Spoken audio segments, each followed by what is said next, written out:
কালকে আমরা প্রোগ্রাম করেছি এবং আজকে তাকবীরের মিছিলের ব্যবস্থা করা হয়েছে। আমাদেরকে কেন এখনো রাস্তায় থাকতে হবে? আমি একটা কথা বলতে চাই, বর্তমানে যিনি প্রধান উপদেষ্টা আছেন অত্যন্ত শ্রদ্ধাভাজন ব্যক্তি এবং মহান ব্যক্তি বললে ভুল হবে না। বাংলাদেশের একটি মহান অর্জন। তিনি কিন্তু জানেন যে বর্তমানে বাংলাদেশে কারা বিশৃঙ্খলা করতেছে। আমরা যা বলতেছি তার থেকে তার কাছে বেশি তথ্য রয়েছে, কারণ উনি একজন এনজিও ব্যক্তিত্ব এবং বাংলাদেশে এই যে বর্তমানে যে ইসকন যে সকল ধরনের জঙ্গিত্ব আচরণ জঙ্গিত্ববাদী করতেছে, এটা কিন্তু কোনো সামাজিক সংগঠন অথবা কোনো পলিটিক্যাল পার্টি এই ধরনের কর্মকাণ্ড করে না। এটা হলো একটা ইন্টারন্যাশনাল একটা এনজিও। এই এনজিও কর্তৃক এরা বিভিন্ন দেশের উগ্রত্ববাদ এবং হিন্দুত্ববাদ এই যে বাস্তবায়ন করার জন্য তাদের কর্মকাণ্ড রয়েছে। তা আমি বলবো, বর্তমানে যে প্রধান উপদেষ্টা মহোদয় আছে, আমাদেরকে কেন রাস্তায় নামতে হবে? আপনি তাদেরকে নোটিশ করুন যে আপনারা বিগত দিন 15 বছর এই ফ্যাসিবাদী শাসনের আমলে তাদের কাছ থেকে কি কি সুযোগ সুবিধা নিয়েছে এবং অবৈধ কত সুযোগ সুবিধা দিয়েছে। তো আমি তাদেরকে দৃষ্টি আকর্ষণ করছি, তাতে করে আমাদের তো আর রাস্তায় নামতে দরকার নেই। বর্তমানে আমাদের এখানে যে তারেক ভাই রয়েছেন, আমাদের বাংলাদেশ লেবার পার্টির চেয়ারম্যান রয়েছেন, 5ই আগস্ট যদি সেই বিপ্লবের মধ্য দিয়ে যদি নূতন বাংলাদেশ না পাইতাম, হয়তো তাদের সাথে আজকে তো দাঁড়াইয়ে কথা বলতে পারতেছি, তাদেরকে হয়তো আমরা দেখতাম না এবং অনেক মানুষকে আমরা দেখতাম না। কিন্তু এত কিছুর পরেও আমাদেরকে কেন এত প্রতিবাদ করতে হবে? আপনাদের কাছে তথ্য আছে, আপনারা সেই অনুযায়ী আপনারা ব্যবস্থা নেবেন। ধন্যবাদ। আসসালামু আলাইকুম রহমতুল্লাহ। কথা বলবে সংগ্রামী সহযোদ্ধা সোহাগ আফ্রিদি।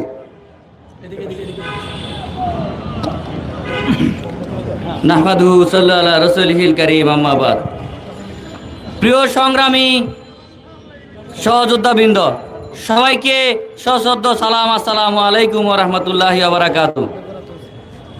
আপনারা দেখে থাকবেন, আমরা প্রিয় আইনজীবী, রাষ্ট্রপক্ষের আইনজীবী, সারা বিশ্বে আমার মনে হয় না এমন ঘটনা ঘটেছে যে কোনো রাষ্ট্রপক্ষের আইনজীবীকে দিনে দুপুরে আদালত প্রাঙ্গণে কুপিয়ে জবাই করে হত্যা করা হয়েছে। এইমাত্র আমরা একমাত্র বাংলাদেশে দেখেছি, বাংলাদেশের মতো একটি কোর্ট চত্বরে এহেন কর্মকাণ্ড সংগঠিত হয়েছে। আপনারা আরো অবগত থাকবেন যে আমরা যখন সরকারের বিরুদ্ধে কার্যক্রম পরিচালনা করতাম, আমাদেরকে ইঁদুরের গর্ত হতে হলেও ডিজিএফআই এনএসআই আমাদেরকে বের করে আনতে সক্ষম হতো। আমি আজকে ডিজিএফআই এনএসআই কে একটি বার্তা দিতে চাই যে আপনারা কি এখন ঘুমিয়ে আছেন? আমার ভাইকে এইভাবে নির্মমভাবে হত্যা করা হলো, আপনারা কি তাদেরকে খুঁজে পাচ্ছেন না? আমাদের চোখে কি ধুলা দেওয়া হয়েছে? নাকি আপনারা ভারতের প্রেসক্রিপশন ফলো করতেছেন? নাকি আপনারা পালিয়ে যাওয়া হাসিনার প্রেসক্রিপশন ফলো করতেছেন? প্রিয় মুসলিম তৌহিদি জনতা, আমরা বলতে চাই, এদেশে হিন্দু থাকবে, মুসলিম থাকবে, বৌদ্ধ খ্রিস্টান সকল ধর্মের মানুষ সঠিকভাবে বসবাস করবে। আমরা কাউকে প্রতিহত করতে চাই না, কিন্তু আমাদের এই দেশকে যদি কেউ আমাদের স্বাধীন সার্বভৌমত্বকে নস্যাৎ করতে চায়, আমরা কাউকে ছেড়ে কথা বলবো না। আমরা মুসলিম তৌহিদি জনতা প্রতিটি সময় আমাদের ধর্মের বিরুদ্ধে যারা অবস্থান করবে, আমরা পিঠের চামড়া বিক্রি করে তরবারি কিনে তাদেরকে প্রতিহত করবো ইনশাআল্লাহ। ধন্যবাদ সবাইকে। আসসালামু আলাইকুম।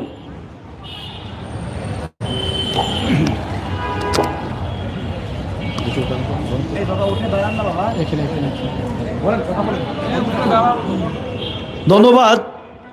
এই পর্যায়ে বক্তব্য রাখবে গণ অধিকার পরিষদের অন্যতম সদস্য শামীম রেজা।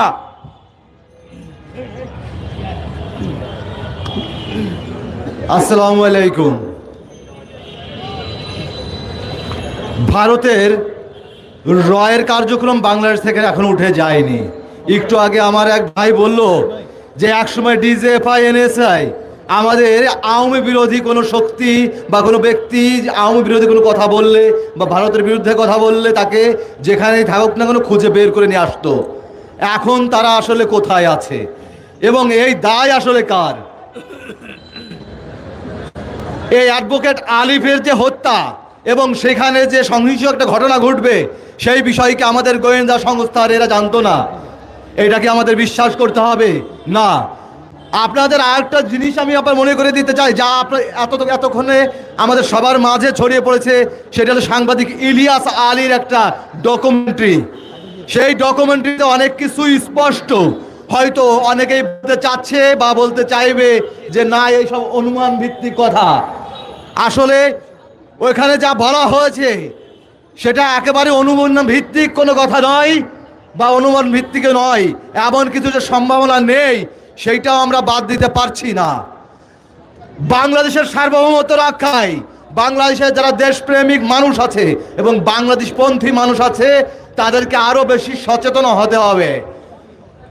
ইসকন এবং হিন্দুত্ববাদী যারা আছে, যারা ভারতের অংশ হয়ে, যারা ভারতের শিবসেনা এবং রয়ের অংশ হয়ে এই দেশের ভিতরে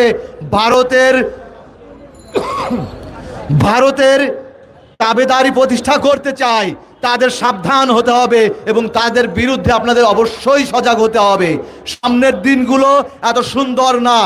এই সরকার হয়তো আমাদের, কিন্তু এই সরকারের ভিতরে এমন কিছু মানুষ আছে যারা রাষ্ট্রের এবং জনগণের স্বার্থকে কতটুকু প্রাধান্য দিচ্ছে সেইটাও আপনারা বুঝতে পারছেন। আমাদের কাছে তাদের কার্যক্রম অস্পষ্ট।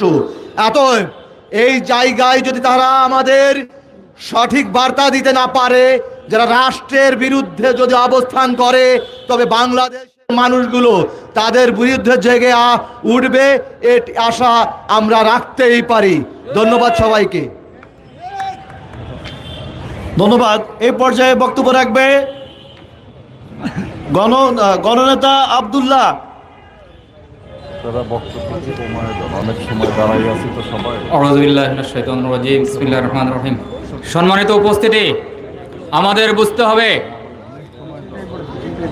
এই অন্তর্বর্তীকালীন সরকার হয়েছে মাত্র 3 মাসের বেশি সময় হয়েছে, কিন্তু দুঃখের সহিত বলতে হয় এই সনাতনী ধর্ম বা ইসকন যারা আছে, তারা আজকে এই বিগত 15 বছরে তারা এই শেখ হাসিনা পেশির সরকারের 15 বছর তারা এই যে নাসিমনগরে সাল্লায় যেই তাদের প্রতি যে অবিচার হয়েছে এবং যুবলীগ ছাত্রলীগ কর্তৃক যেই বিশ্বজিৎরে যেভাবে হত্যা করছে, তখন এই ইসকন এবং এই সনাতনী ধর্মের কেউ এর বিরুদ্ধে কোনো প্রতিবাদ তো দূরের কথা, একটা বিক্ষোভ মিছিলও করে নেই। কিন্তু দুঃখের সহিত বলতে হয় এই 3.5 মাসেই তারা বিভিন্ন জায়গায় বিক্ষোভ মিছিলের নামে, সমাবেশের নামে এই দেশে একটা অস্থিরতা তৈরি করতেছে। আমরা বুঝতেছি যে এইটা ওরা করতেছে না, ওদেরকে দিয়ে করানো হচ্ছে। ভারতে বসে শেখ হাসিনা আমাদের এই পেশিস শেখ হাসিনাকে আমরা এই দেশ থেকে বিতাড়িত করার পরে ভারতই একমাত্র তাকে আশ্রয় দিয়েছে। তাকে আশ্রয় দেওয়ার মাধ্যমেই ভারত প্রত্যক্ষভাবে পরোক্ষভাবে আমাদের সাথে শত্রুতাপূর্ণ তৈরি হচ্ছে। এই জন্যই আমি বলবো, ভারতকে হুঁশিয়ার করে দিয়ে বলবো, আপনারা ওইখানে বসে আমাদের দেশের বিরুদ্ধে ষড়যন্ত্র না করেন। আমরা আমাদের দেশকে একটি সুশৃঙ্খলভাবে যেন চালাতে পারি, আপনারা আমাদের প্রতিবেশী হিসেবে আমাদেরকে সহযোগিতা করবেন, এই আশা ব্যক্ত রেখে আমি আমার বক্তব্য শেষ করছি। আসসালামু আলাইকুম রহমতুল্লাহ। ধন্যবাদ আব্দুল্লাহ ভাইকে। এই পর্যায়ে বক্তব্য রাখবে গণ অধিকার পরিষদের যুগ্ম সদস্য সচিব তারেক রহমান।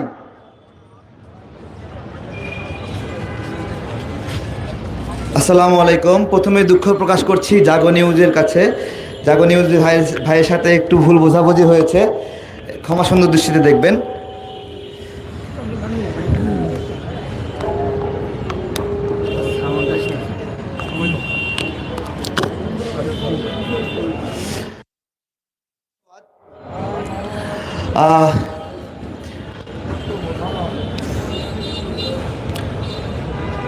ফরিদপুরে আমাদের দুজন নির্মাণ শ্রমিক ভাই পাশেই একটা মন্দিরে আগুন লেগেছে শুনে আগুন নিভাতে যাচ্ছিল পানির বালতি নিয়ে। আগুন নিভাতে যাওয়া দুজন নির্মাণ শ্রমিককে নির্মমভাবে পিটিয়ে তাদের হত্যা নিশ্চিত করলো আমাদের হিন্দু ভাইয়েরা। আমাদের হিন্দু ভাইদেরকে বলছি, এই যে আপনাদের সম্প্রদায়ের দ্বারা আমাদের মুসলিম ভাইয়েরা হত্যাকাণ্ডের শিকার হলো, জাতিগতভাবে কখনো দুঃখ প্রকাশ করেছেন, কখনো মনে হয়েছে যে আপনাদের সম্প্রদায়ের কিছু মানুষ, উচ্ছৃঙ্খল মানুষ এই কাজ করেছে, দুঃখ প্রকাশ করা উচিত, আমরা একসঙ্গে বসবাস করি। তারপরে চট্টগ্রামে একজন আইনজীবীকে হত্যা করা হলো। হত্যা করার আগে কি ঘোষণা ছিল ফেসবুকে আমরা আপনাদেরকে জানাতে চাই। বলছিল যে সাইফুল ইসলাম আলিফ রাষ্ট্রপক্ষের আইনি কার্যক্রম করছেন, তাকে আটকে রাখা হয়েছে, তাকে ছাড়বেন না যতক্ষণ না পর্যন্ত চিন্ময়ের জামিন হবে বা জামিন শুনানি হবে। অর্থাৎ তারা ঘোষণা দিয়ে এই হত্যাকাণ্ডটি ঘটিয়েছেন। হিন্দু ভাইদেরকে প্রতি একটা প্রশ্ন, আপনাদের মাঝে যদি কেউ খুনি থাকে, আপনাদের মাঝে যদি কেউ বলাৎকারকারী থাকে, তারা কি বিচারের ঊর্ধ্বে? আপনাদেরকে আমাদের জিজ্ঞাসা, তারা কি আইনের ঊর্ধ্বে? চিন্ময় যে একজন অপরাধী, তাকে আমাদের বলতে হবে? গতকালকে ইসকন থেকে বলা হয়েছে চিন্ময় শিশুদের সঙ্গে খারাপ কাজ করেছেন। দেখেন, এখানে কিন্তু খারাপ আচরণ বলা হয়নি, খারাপ ব্যবহার বলা হয়নি, বলা হয়েছে খারাপ কাজ করেছেন। এবার আপনারা বলেন, কোন খারাপ কাজটা করার কারণে চিন্ময়কে ইসকন থেকে বের করে দেওয়া হলো? তো এই রকম ভাবে অপরাধী একজন ব্যক্তিকে আপনারা প্রশ্রয় দিচ্ছেন, তার জামিন কেন ইনস্ট্যান্ট দিল না? আরে ভাই, মামনুল হক হুজুরের জামিন তো তৎক্ষণাৎ হয় নাই। আমাদের সাইদি হুজুরকে জেলে থাকতে থাকতে মরে যেতে হলো। আমাদের কত ধর্মগুরুকে ডান্ডা পরিয়ে খোঁড়াইতে কোর্টে হাজির করা হয়েছে। আর আপনাদের একজন অপরাধী ষড়যন্ত্রকারী, তাকে হ্যান্ডকাপ পর্যন্ত পরাই নাই, আপনি ধরার সঙ্গে সঙ্গে জামিন চাচ্ছেন। রাষ্ট্র নামে কিছু আছে কিনা আপনাদেরকে জিজ্ঞাসা করছি, দেশের সার্বভৌমত্ব নামে কিছু আছে কিনা আপনাদেরকে জিজ্ঞাসা করছি। এই প্রশ্নগুলোর উত্তর দিতে পারবেন? হিন্দু ভাইদেরকে স্বীকার করতে হবে, এইটা একটা কমিউনিটি হত্যাকাণ্ড ছিল, এটা একটা কমিউনিটি কিলিং ছিল, যেটা হিন্দু কমিউনিটির ভাইয়েরা করেছেন, এবং আপনাদেরকে দুঃখ প্রকাশ করা উচিত। আমরা বাংলাদেশে আছি, এই বাংলাদেশে সেই স্বাধীনতার পর থেকে এখন পর্যন্ত একটা হত্যাকাণ্ডের ঘটনা দেখাতে বলছি যেখানে একজন হিন্দুকে পিটিয়ে হত্যা করা হয়েছে। একটা দেখাতে বলছি, যে কোনো অজুহাতে, ধর্মীয় অজুহাতে না। যেভাবে হিন্দুরা বলেছে সনাতনীরা সবাই আসেন কোর্ট প্রাঙ্গণে, এসে হত্যাকাণ্ড ঘটালেন, এইভাবে কোনো মুসলিমরা বলে নাই মুসলিমরা সবাই আসেন অমুক জায়গায় হিন্দুদেরকে প্রতিহত করা হবে, কখনো বলা হয় নাই। তাহলে কেন আমাদের ভাইদেরকে হত্যা করলেন? আপনাদেরকে জবাব দিতে হবে। প্রিয় হিন্দু ভাইয়েরা, আপনাদেরকে একটা কথা বলছি, যে ষড়যন্ত্রের ফাঁদ পেতেছে, যে ৮ দফা দাবির কথা বলছে, আপনারা কতজন সেই ৮ দফা জানেন? তাহলে কোন ৮ দফা দিয়ে আপনাদেরকে উস্কানি দেওয়া হচ্ছে একটা প্রশ্ন করছি। যেই চিন্ময় উস্কানি দিচ্ছে, যেই সনাতনী জাগরণী মঞ্চ উস্কানি দিচ্ছে, তাদের বাণিজ্যিক উদ্দেশ্য ছাড়া আর কোন ধর্মীয় উদ্দেশ্য আছে যা দিয়ে আপনাদের কল্যাণ হবে? এই যে বিশৃঙ্খলা, এই বিশৃঙ্খলায় চিন্ময়রা কিন্তু পার পেয়ে যাবে, কিন্তু সাধারণ হিন্দুদের সঙ্গে সাধারণ মুসলিমদের যে সম্পর্কের অবনতি হলো, সেই সম্পর্কের কিন্তু উন্নতি হবে না। তাহলে চিন্তা করেন কারা ক্ষতিগ্রস্ত হচ্ছে। মুসলিমরা বলছে আমরা হিন্দুদের মিষ্টির দোকানে আর যাব না, আমরা হিন্দুদের দই খাবো না, হিন্দুদের কাপড়ের দোকানে কাপড় কিনবো না। কেন এইরকম কঠিন শব্দ উচ্চারণ করতে হচ্ছে? আপনারা বিবেচনা করেন। আমরা দাবি জানাই, ফরিদপুরের ঘটনায় যারা জড়িত হিন্দু ভাইরা, সেই হত্যাকারীরা ভারতে থাকুক অথবা বাংলাদেশে থাকুক, তাকে গ্রেপ্তার করে আইনের আওতায় তুলে দেন। চট্টগ্রামে যারা রাষ্ট্রপক্ষের আইনজীবীকে হত্যায় জড়িত, আপনাদেরকেই বিচার করতে হবে, হিন্দু ভাইদেরকে বিচার করতে হবে। আপনারা এই খুনিদেরকে বিচারের হাতে তুলে দেন। যদি না দেন, তাহলে আমরা মনে করব আপনাদের নীরব সম্মতি রয়েছে এই ধরনের হত্যাকাণ্ডগুলোতে। ধন্যবাদ সবাইকে। তাকবীর, তাকবীর, তাকবীর। ধন্যবাদ তারেক রহমানকে। এই পর্যায়ে বক্তব্য রাখবে গণ অধিকার পরিষদের সংগ্রামী সদস্য সচিব ফারুক হাসান।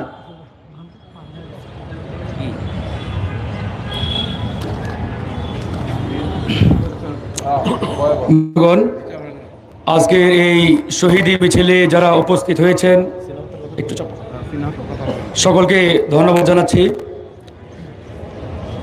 আজকে বাংলাদেশে উগ্রবাদী সন্ত্রাসী ছাত্রলীগকে আমরা নিষিদ্ধ ঘোষণা করেছি, কিন্তু একই সাথে বলতে চাই এই ছাত্রলীগের সন্ত্রাসী কার্যক্রমের মতো অন্য কোনো সংগঠন যদি উগ্রবাদী সন্ত্রাসী কার্যক্রম চালায় তাহলে সেই সংগঠনটিকে নিষিদ্ধ করা দরকার আছে কিনা।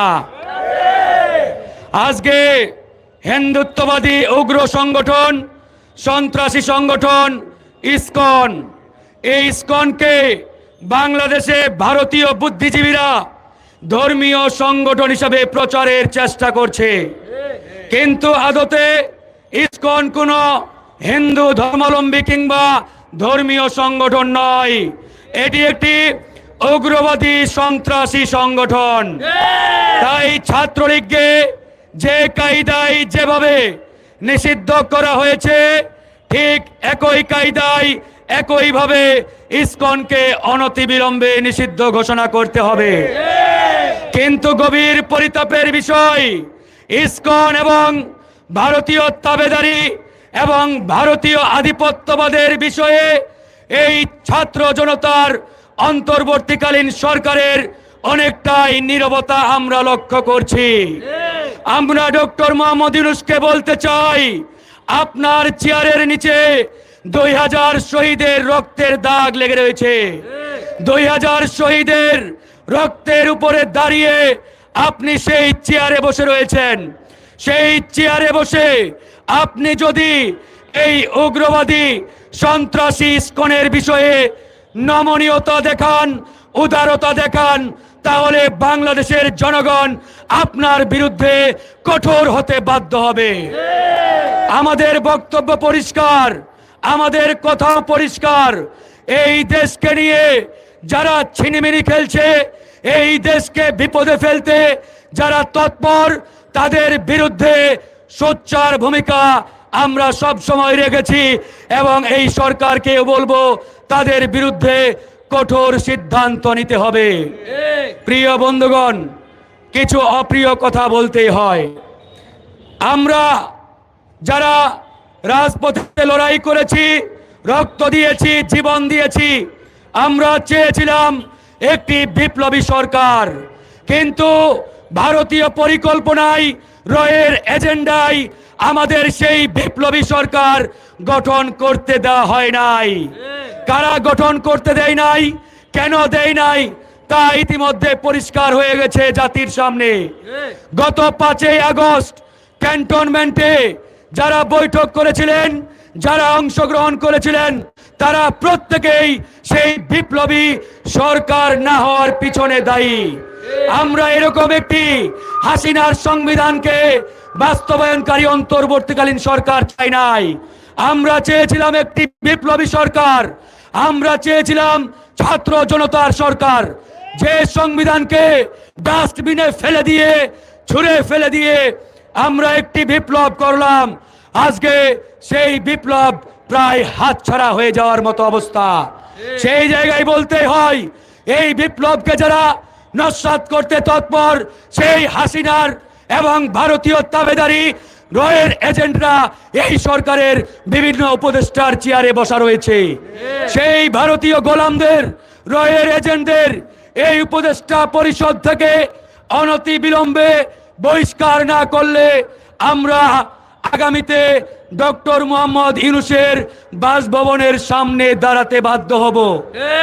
এখন আমরা দাঁড়িয়েছি বাইতুল মোকাররমে, আমরা দাঁড়িয়েছি পল্টনে, আমরা দাঁড়িয়েছি প্রেস ক্লাবে। ভাববেন না আমরা আমাদের এই লড়াই বাইতুল মোকাররমার প্রেস ক্লাবে সীমাবদ্ধ রাখবো। আমাদের এই মিছিল, আমাদের এই সংগ্রাম এই বাইতুল মোকাররম থেকে যমুনার সামনে যেতে বেশি সময় লাগবে না। তাই আমরা হুঁশিয়ারি করতে চাই, ভারতীয় রয়ের দালালদের এই উপদেষ্টা পরিষদ থেকে অনতি বিলম্বে বহিষ্কার করতে হবে। এই উপদেষ্টা নামক ভারতীয় দালালেরা আমাদের শহীদ ভাইদের